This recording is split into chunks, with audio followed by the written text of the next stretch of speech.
The bison hasn't been in Britain for thousands of years, but on July the 18th, 2022, 3 bison were released into the West Blean and Thorndean Wood between Canterbury and Herne Bay. The Wildwood project was organised to help combat the impact of climate change. The release is part of a 5-year-long project by Kent Wildlife Trust and Wildwood Trust, and thanks to 1.25 million in funding from the annual Dream Fund. It's hoped that the animals will revitalise the woodland by their natural behaviours, like grazing, eating bark and felling trees. This will open up natural canopies in the forest.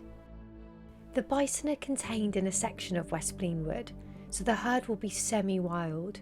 They'll roam within 210 hectares of woodland, which are divided into 5 compartments connected via corridors.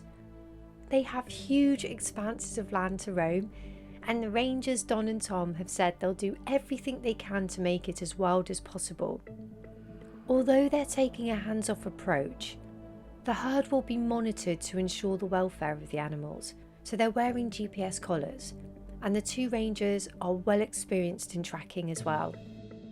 Since the arrival of the 3 wild female bison, the Kent Wildlife Trust have said they're already seeing the impact that the bison are having. They've adapted well to the area and they're exploring their surroundings. The site's licensed for up to 10 bison, but may support more in the future. But the herd will begin with just 4 animals, so a male will be joining them from Germany within the next 8 weeks. The project hopes to see calves within the next few years. Rangers say the group have already formed a family hierarchy, with the matriarch firmly establishing herself. They've said the bison chase each other and they jump in the air when they get excited. They're comfortable enough to interact this way and to be this way in that environment. And they're also already changing the structure of the woodland. And they're doing this by creating more light through their natural behaviours. And this means with more light, other plants and fruits like berries will grow soon. One of the rangers said that from the first day, you could sense their presence in the woods. They've created a network of paths opening up trails up to 1 metre wide. They eat up to about 35 kilograms of vegetation daily.